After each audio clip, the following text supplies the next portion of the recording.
Hello மரபணு சொந்தங்களே, ரீசெண்டா நம்ம சேனல்ல பரம்பரையா வரக்கூடிய கேன்சர்ஸ், அதை பத்தின டெஸ்டிங், ட்ரீட்மெண்ட் ஆப்ஷன்ஸ், தடுப்பது எப்படி, இதெல்லாம் நிறைய டிஸ்கஸ் பண்ணிட்டு இருக்கோம். அதே வரிசையில ஜெனடிக் டெஸ்டிங் ஆப்ஷன்ஸ் இந்த பரம்பரை கேன்சர்ஸ்க்கு என்ன இருக்கு அப்படின்னு பார்த்துடலாம்.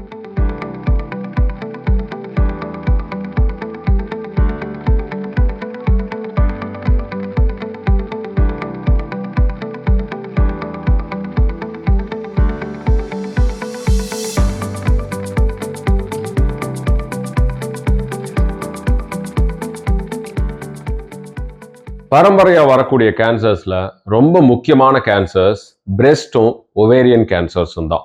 மார்பகம், சினைப்பை புற்றுநோய்கள், இதுதான் பெண்களுக்கு அதிகமா வரக்கூடிய கேன்சர்ஸ். இந்த குரூப்ல தான் பரம்பரையா வரக்கூடிய வாய்ப்புகள் நிறைய இருக்கு. இந்த குரூப் ஆஃப் கேன்சர்ஸ்க்கு BRCA1, BRCA2 அப்படின்னு ரொம்ப காமனா சொல்லக்கூடிய ஜீன்ஸ் தான் காரணம் அப்படின்னு நம்ம நம்பிட்டு இருந்தோம். BRCA1, BRCA2 இந்த ரெண்டு ஜீனை தான் முன்னாடி எல்லாம் ரொம்ப பரவலா டெஸ்ட் பண்ணிட்டு இருந்தோம். ஆனா போக போக என்ன தெரிஞ்சது அப்படின்னா, இந்த ஜீன்ஸை தாண்டி பல ஜீன்ஸ் இன்வால்வ்டா இருக்கு இந்த கேன்சருக்கு அப்படின்னு கண்டுபிடிச்சோம். ஃபார் எக்ஸாம்பிள், இந்தியால 70% மட்டும்தான் இந்த BRCA1, BRCA2 ஜீன்ஸ்னால மார்பகம், சினைப்பை புற்றுநோய் வருது. அப்போ மீதி 30%க்கு எந்த ஜீன்ஸ் காரணமா இருக்கும்? நிறைய ஜீன்ஸ் அந்த 30% குரூப்புக்குள்ள இருக்கு. ஸோ BRCA1 அண்ட் BRCA2 அப்படின்ற அந்த ரெண்டு ஜீன் மட்டும் டெஸ்ட் பண்ணோம் அப்படின்னா கண்டிப்பா 30% ஆஃப் த பேஷண்ட்ஸை நம்ம மிஸ் பண்றோம் அப்படின்னு அர்த்தம். ஸோ ஒரு ஜெர்ம் லைன் மியூட்டேஷன்ஸ் பரம்பரையா இந்த ஃபேமிலிக்கு, இந்த பர்சனுக்கு ஒரு ஜெனட்டிக் அப்நார்மாலிட்டினால கேன்சர் வந்திருக்குது அப்படின்னு நம்ம நினைச்சோம்னா இந்த BRCA1 அண்ட் BRCA2 பத்தவே பத்தாது. இதை தாண்டி ஹண்ட்ரட்ஸ் ஆஃப் ஜீன்ஸ் இந்த பரம்பரை கேன்சருக்கு காரணமாக இருக்கும்.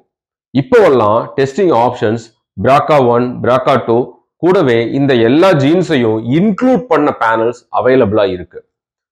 நம்ம இந்த மாதிரி டெஸ்டிங் போற சமயத்துல அது காஸ்ட் எஃபெக்டிவாகவும் இருக்கும், கம்ப்ளீட் கவரேஜ் கொடுக்கும். இந்த ஜீன்ஸ் இருக்குது இல்லையா, இதுல ஏற்படக்கூடிய மாற்றங்கள் ரெண்டு வகையானது.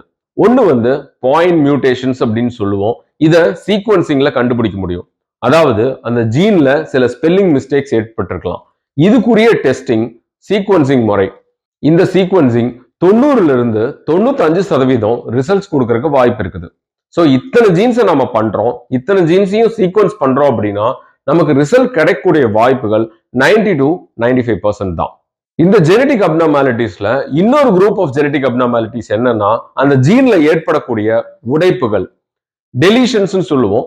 சில சமயங்கள்ல அந்த ஜீன்ல எக்ஸ்ட்ரா காப்பீஸ் இருந்துச்சு அப்படின்னா டியூப்ளிகேஷன்ஸ் சொல்லுவோம். இந்த டெலிஷன்ஸ் அண்ட் டியூப்ளிகேஷன்ஸ் இந்த சீக்வன்சிங் டெஸ்ட்ல கவர் ஆகாது. இந்த டெலிஷன்ஸ் அண்ட் டியூப்ளிகேஷன்ஸோட percentage 5 to 10%.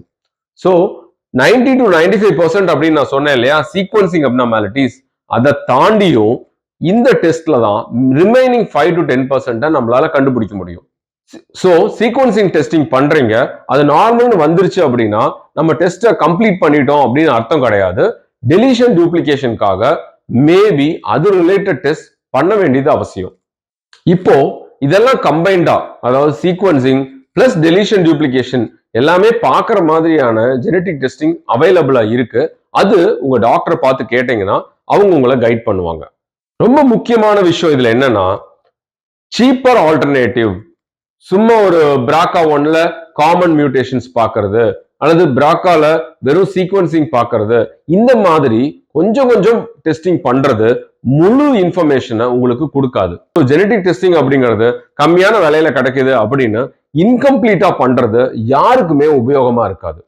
So genetic testing for cancer அப்படின்னு முடிவு பண்ணிட்டா இந்த கேன்சர் லைன் எந்தெந்த ஜீன்ஸோட அசோசியேட்டடா இருக்கும் அப்படிங்கிறத பார்த்து அந்த ஜீனுக்கு வெறும் சீக்வன்சிங் மட்டும் போதுமா அல்லது அந்த டெலிஷன் டியூப்ளிகேஷன் பார்க்கணுமா அப்படின்றதையும் முடிவு பண்ணிட்டு அப்புறம் டெஸ்டிங் அனுப்புறது தான் கரெக்டான வழியாக இருக்கும். ஸோ அடுத்த தடவை ஒரு genetic testing for cancers plan பண்றப்போ நான் சொன்ன இந்த முக்கியமான பாயிண்ட்ஸ் எல்லாத்தையுமே ஞாபகம் வச்சுக்கோங்க. இந்த இன்ஃபர்மேஷன் முடிஞ்ச அளவுக்கு ஷேர் பண்ணுங்க. இன்னொரு இன்ட்ரெஸ்டிங் இன்ஃபர்மேஷனோட உங்களை சந்திக்கிறேன். நன்றி நண்பர்களே, வணக்கம்.